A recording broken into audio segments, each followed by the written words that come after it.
People, welcome back to my channel. If you are new here, my name is Ola, and on this channel, I provide tips on how you can move from whatever country you are to your destination abroad.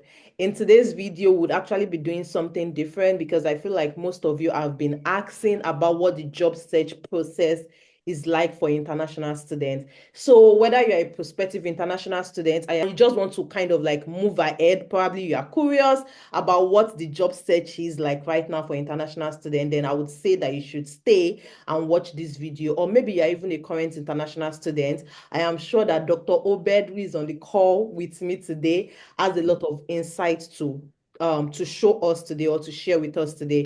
So without any further ado, we will jump right into the video.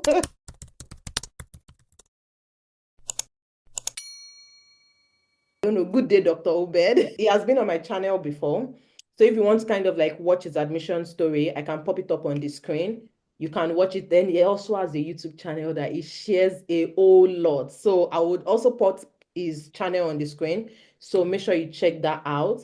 But quickly, Dr. Obed, can you give us a brief introduction of yourself? Hello there, my name is Obed, and like she said, I am a PhD and I've had my PhD for about 2 years. So I think, I've gained a little bit of experience here and there, both going through the PhD journey and experience as a professional.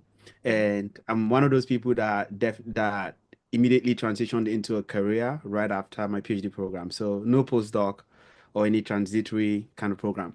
I have my PhD in chemistry and biochemistry, and I came to the US in 2018 to start my PhD program, and graduated in 4.5 years thereabout, between 4 and 5 years, finished and then started my job. So I'm just excited to be here to talk about the topic that she has invited me to talk about, which is jobs. So stick around if that's something you are interested in learning more, especially as an international student, how it relates to you particularly. Yeah. Mm. Yeah, I'm actually excited that Dr. Obed is back to this channel because I feel like he has like a very unique story with his admission. Again, I'll tell you to understand him very well. I would say go back and watch that admission story. I think he kind of like offers like a very unique perspective. But that's not what we are talking about in today's video. We are focused on job search. So we'll just put our focus on that. So I know that you said you did like your PhD in chemistry. What Yeah. you're currently doing, does that relate? Does it relate Yes. to the current job you are doing? Okay. Yes. Okay. 100%. Yeah. That's good. And I feel like majority of people like have this question, and the question is, do you think that your major, like what you had your PhD in, maybe not just PhD, because I feel like from bachelor's degree is kind of like a preparatory process for you. Do you think it prepared you for what you currently do? Because I feel like there's kind of like an argument to, oh, is school really necessary, or should people just be getting practical experiences? The answer is yes. The simple answer is yes, 100%. In fact, without that preparation and that training, I Mhm. would not have been considered qualified for the job in the first place. So the Okay. answer is yes. For me. Okay, for you, good. Yeah. So, how would you say the transitioning process has been like so far from like being a student to full time? So I'm sure you've experienced this a little bit yourself because you've also moved, finished school and started a job. Um, it's hard. Let's say it that way. It's hard, especially if you're moving states. Some people don't change location. So I will speak in this whole conversation today. I'll be speaking from my perspective and sharing my opinion based on my experience. And then I'll occasionally speculate for other people's situations. Mhm, So I moved when I graduated from Ohio to New York. For reference, that is a 12 hours drive mhm. on American road that is fine and there's no traffic, there's no potholes. I imagine in Nigeria that will be a full day's journey. Oh, what am I saying full day? More That's than that two that's 24 hours. That's double the time. For days in Nigeria. So that's just to give you guys perspective. Okay, that's longer than Abuja, Lagos. So that's very long. That's the move that I made. And it was difficult because I left all my friends in Ohio. Everybody I literally knew. I was in Ohio for almost 5 years. So everybody I knew was back there. And I came to New York, brand new location because I had the job. And since my parents are not here or family members are not here, for me, I'm not tied to any specific place. I am Yeah. looking for my best opportunities. If the opportunity was in Alaska, I would have Mhm. went to Alaska. So because I came to America to succeed. So whatever promised or gave me that success, that's what I'm going for, pretty much. So I think it will apply to any international student, honestly. So yes, it is hard. Then you come in here. In America, people do not naturally and easily make friends. You have to be intentional about friendships, and the people you work with are not your friends. They always categorize you as colleague and they keep you there. Mhm, So friend and colleague are two different things. mhm, So the only people I knew were the people I worked with in New York for a long time, and I didn't have friends outside of work. So nobody ever visited me, mhm, except people I met in church. mhm, Even those people didn't visit me. mhm. So life has been hard in that regard because it feels empty sometimes. In that, you start wondering. But it's been 2 years. It's actually 2 years this month that I Ah, moved. okay, Yeah, that's very congratulations. interesting. Thank you. It's 2 years this month, so that I moved, and a lot has changed. I've made friends. Yeah, a lot has changed. Life is better now Mhm, than the first time I moved. Just mhm. finding a new location, finding a house, setting up your things. It takes you like 6 months just to get your house in order the way you Yeah. like it. So Mhm. it's a lot, but Yeah. And I feel like people need to talk more about like what the transitioning is like because I feel like people are like, oh, I want to get a job, but they don't think about like what that transition process is like because honestly, being a student is very, very different from when you're working because now you don't have assignments to think about. So you yeah. go to work when you're back home, like there's nobody to talk to. You're literally just alone. So I feel like Yeah. sometimes it might be boring, but I mean, like everything is time. With time, you get used to it. Either you get used to it or you make friends or whatever. At the end of the day, it gets better. Okay, thanks for that. Yeah. I just wanted to say that the process of moving is not all gloom. Mm-hmm. Some of us are lucky to have had offers that include relocation Oh packages. yeah. These exist. So I feel like I should mention it for someone who's watching as a PhD student or master student or even bachelor's, and you get a job with a big company and they're offering relocation. Always ask for it. If they don't offer it when you're negotiating, just ask if it's a possibility. For Mm, me, what that meant was that the company paid for my moving from Ohio to New York. So they flew me out to New York mhm, like 3 4 weeks before I moved to come and look at apartments. They got the hotel, they got me a rental car to stay during the 3 days I was here to explore places. So when I found the place and I signed the deal, they sent a moving company that packaged everything. I didn't even have to touch a spoon in my apartment. Those guys just came, they wrapped everything, wrapped up my whole house, including my car, moved everything to New York. All I had to do was just fly from Ohio to New York, and my car, they brought my car to me mhm, and everything, and my things, they moved into the house. So all I had to do was unpack and set up. mhm. So not everybody has this luxury, but I just Yeah. thought to add that Mm, relocation packages exist. If you yeah. can ask for it and you can get it, go for it. And I'm going to kind of like speak more to what you said. So for some people, they offer money because I know like with Mm. like the institution I work with, they offered me money. So they might not necessarily because I don't want people to say, oh, because my company is not offering to help me pack, they don't care about me. Some Mm. companies offer that. Some companies we just be like, okay, this is how much we are able to offer for relocation. But at the end of the day, I think what you should take out from what is said is that when you get a job offer, you can ask them, do you have any relocation allowance for me? And then Yeah. that can help you also decide on what you want to do. And I know Yeah. you kind of like was talking, like you were talking about like company. I don't know if you feel comfortable to share where you work at. Yeah, why not? I mean, if they go to LinkedIn, they'll see where I work. So, so yeah, no, I work as a senior scientist at the Estee Lauder companies, which is a personal care manufacturing company. That personal care spreads across a lot of things that you can go look it up, but it's all things personal care, fast moving consumer goods, like from women's makeup or men's personal care, grooming kit or bath and body work stuff. So it's just a lot of things in that sphere. But Okay. yeah, I work as an R&D senior scientist. So R&D means research and development. So I don't know why I'm demoing with my hand. All right, well, thank you. So, what Yeah. would you say are the strategies for finding job in the US as an international student, specifically talking from your experience and the experience of other people? Okay. So for reference, like I said earlier, my PhD is in chemistry and biochemistry. So that falls under STEM categorization, right? But then STEM is very broad. Mm-hmm. So, but I do believe that for most people in STEM, like a lot of things are very like today, a lot of things are interdisciplinary. If I had a Mm-hmm. job for a chemist, they will be like, if you have chemical engineering degree, you can apply. If for a chemical engineering job, if you have chemistry degree and Yeah. your experience rubs on it somehow, they'll be like, you can also apply. So there's a lot of like crossing of things. Um, so I'll be speaking a lot today on the perspective of someone from STEM. Mm-hmm. I believe some of it is transferable to non-STEM. Mm-hmm. So just pay attention closely, is what I'm trying to say. Yeah. So pretty much, I think the number one thing is what you do while you're in school. I think it matters. Mm-hmm. And I feel like it's not spoken about enough. Mm-hmm. Uh, when I was in grad school, I wanted to organize a workshop to talk about this particular issue because, so I'm glad you're giving me this platform. Yeah. I think when you come to the US, you've written an SOP and then they give you admission, so you are happy.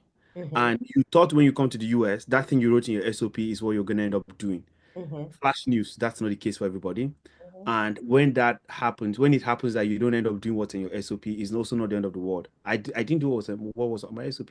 So it's not always applicable to everybody. But why I'm mentioning this at all is that from day one, the choice of work you're doing, whether you're a scientist and you're doing research, or whether you are in the arts, the things you invest your time doing Mm-hmm. will ultimately reflect for the kind of jobs you can get. Because when you go to interviews, they'll be asking for specific things.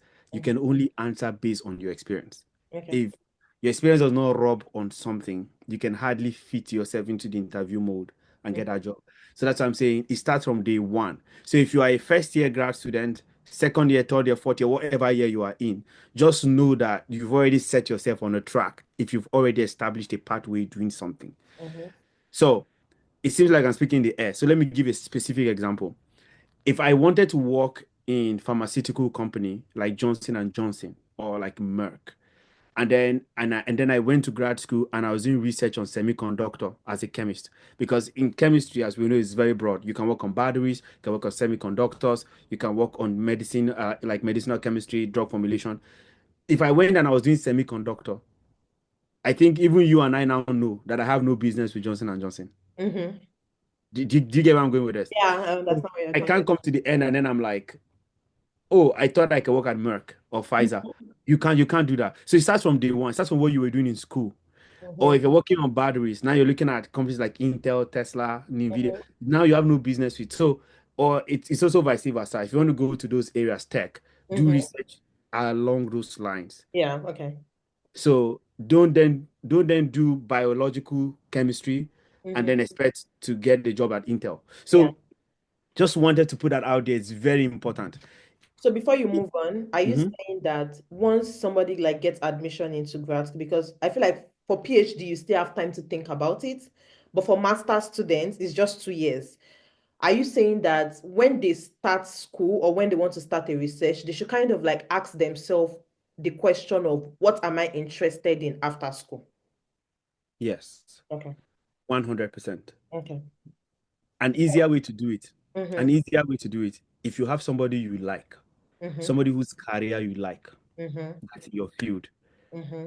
This life is not that difficult. Mm-hmm. Just mirror it. At least everybody, if it is possible to mirror it because it's not that deep. That's what I did. Yes, just mirror it. And I don't think people talk about it like enough. There's Mm-hmm. nothing wrong with literally telling somebody, hey, I like your career track. Like, how do I mirror it? Yeah. Honestly, it's not a bad conversation. Mm-hmm. I think if somebody reached out to me and asked me that today, I'll be happy to guide them Mm-hmm. accordingly Mm-hmm. because it's not a bad, it's actually a good question. Yeah. So you don't have to think about it too much. Mm-hmm. Um, and so I know people in my life right now that I feel like they are mirroring my life, but that's a different conversation, which I'm happy for them because I think it's gonna work out good. Yeah. Mirror it because instead of reasoning too much on your own and be like, okay, because you are new to the US, so America is strange. The English of Oyibo people, when I say Oyibo, I mean white people. White people English is strange already. Culture is strange. Mm-hmm. You are trying to get used to school in America. You have so much going on. Guess what? You don't have the time. You don't even know anything about American companies. In my first year, I didn't know anything about companies. And I think a lot of people have the same problem. I feel like it was my second, third year that I started to know much about like the kind of jobs I can do, the kind of companies. It never crossed my mind in the first year. So that's why I want to start having this conversation early on for a lot of people to Mhm. know from day one that if you can possibly know, in the event where you don't know, right? If you do you know somebody that you feel that oh they work at 3M, but you don't know what 3M is, or they work at Dow, or they work at that's why I like using popular names: Johnson and Johnson, Mhm. Pfizer, Merck. Those are popular pharmaceutical. People Yeah. know those names. Intel, everybody knows Intel. If Mhm. you had a laptop in Nigeria, you know what Intel is because the logo Yeah. was. Do Mhm. you want to work at Intel? You can work at Intel as a Nigerian if you come to America and get a degree working on semiconductors. If you Mhm. didn't know, now you know, right? You can work at Tesla if you work on batteries. Not just Tesla, there are many car manufacturing companies that make batteries. So you need to know this from the onset, what your interest is, and try to fit the mode from day one. Okay. That is very important. So that's kind of my first point. Yeah, and I know like you kind of like mentioned like looking into people's career paths, and I just wanted to put it out there that like you can find out on LinkedIn because some people might be like, oh, I don't have anybody in my life that does the same thing. LinkedIn, that's why LinkedIn is there. So you can always look for people. I know people that reach out to me on LinkedIn. I've reached out to people on LinkedIn as well. So yeah. Okay. I'm actually planning in the future. This is just a free promo. I'm planning in the future to do a LinkedIn video because I think a lot of people don't know how to use LinkedIn. That's like a future video for me Yeah. because I kind of want to do like a lot of deep dive on it Yeah. for many people. Yeah. But conversation for another day. Okay. So, but LinkedIn is a powerful tool, and we'll talk about that later. But yeah, so When the number video one. is out, tell me, then I can come back to link it on this video. Oh, that's good. That's good. That's really good. Yes, number one, area of focus is important from day one to be able to navigate your job process. Okay. Number two, the very easy one. The very easy one is internships. Valid. And I think it is underrated by international students, particularly. It is underrated by international students because it is naturally not encouraged in grad school. So you went to grad school, right? You probably heard the word internship more from the mouth of undergrads than grad students. Yep. A lot of grad students don't think A they lot should of do people it. I even knew did not do internship. I think Exactly. I was maybe the only one, like part of my friends that did internship then.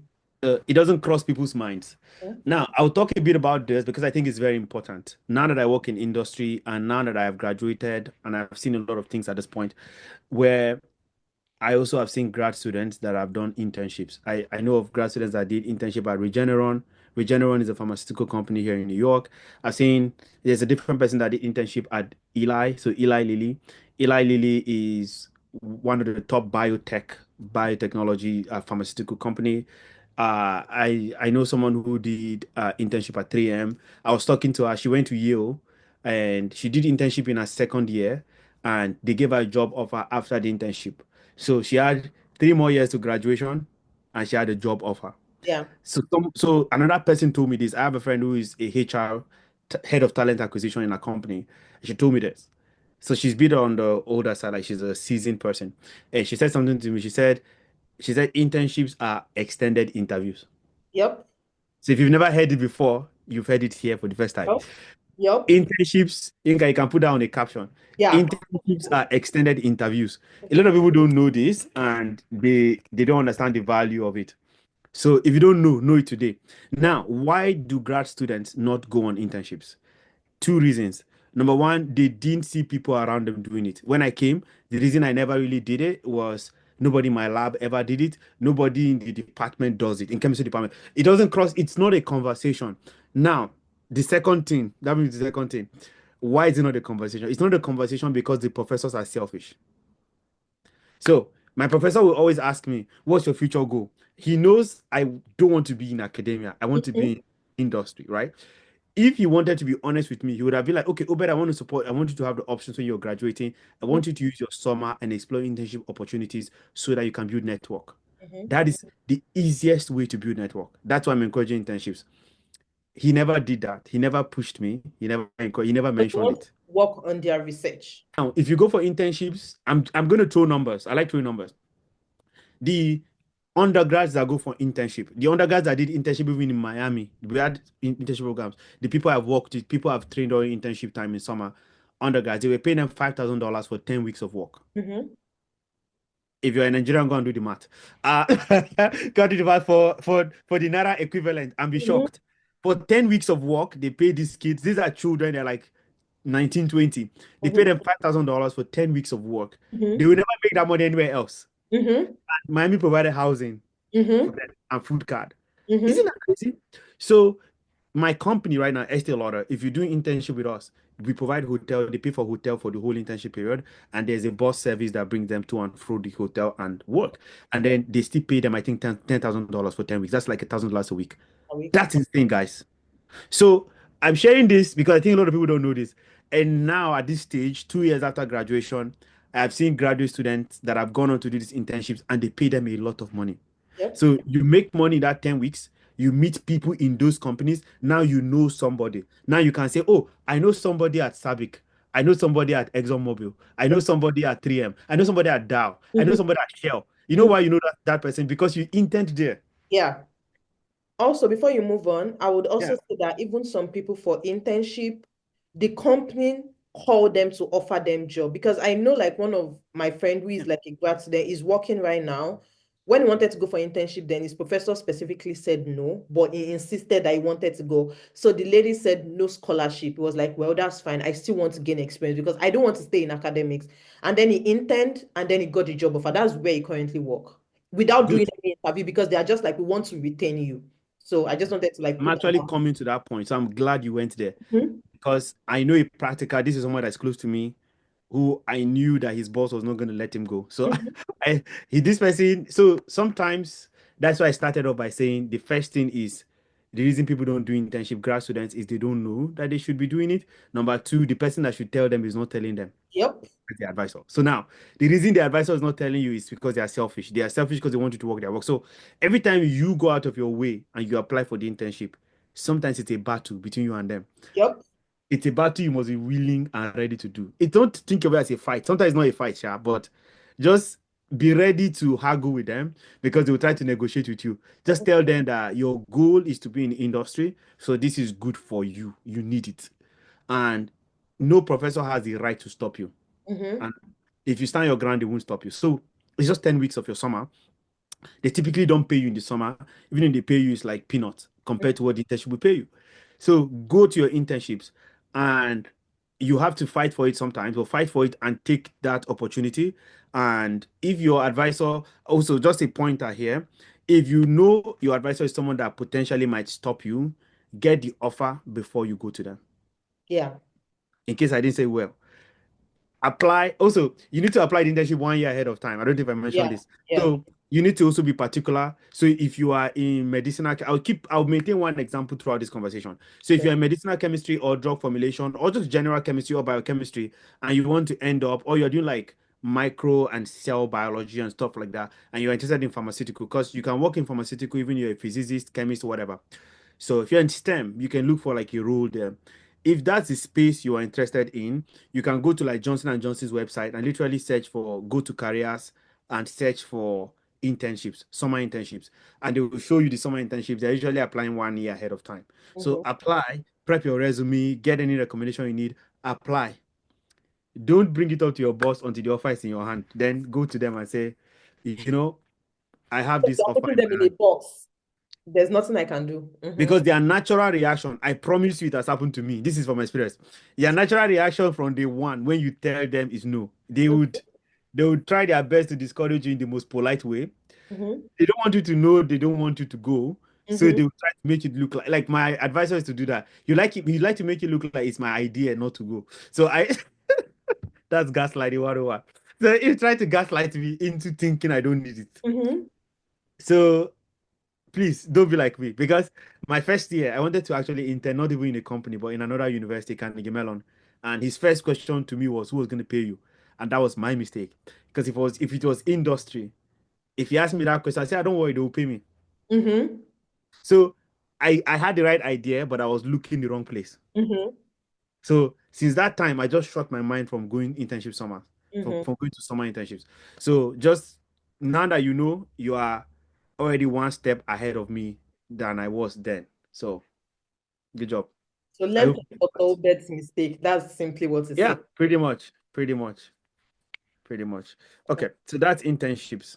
Okay. I feel like because this, I feel like I'll keep going because there's a bit. So that's internships. The next one is conferences, symposiums, and workshops, right? So you have to play around with conferences and symposiums and workshops, and I think a lot of people don't do this one enough.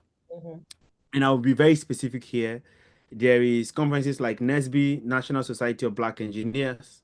There's conferences like Nobushe, National Organization of Black Chemists and Chemical Engineers. It's called Nobushe. I'm mentioning these two particular ones because they are the most productive colored people conference I've seen in my life. Mm-hmm. There was a conference recently in Chicago for NESP 2025. Somebody put a video there on TikTok and he said this should be Nigerian Society of Black Engineers. Not national. Because Nigerians are everywhere, bro. He said, let me conduct an experiment. So he walked up to one guy. He said, my guy, Alpha. Then he said, are you Nigerian? The guy said, yes. Then he walked up to a guy. He said, my sister, how you doing? She said, I'm good. Are you Nigerian? She said, yes. By the way, these are people that don't look Nigerian. I promise they don't look Nigerian, but apparently they are Nigerians. So he was like, it was a blind experiment, and he was proving a point, and he was right.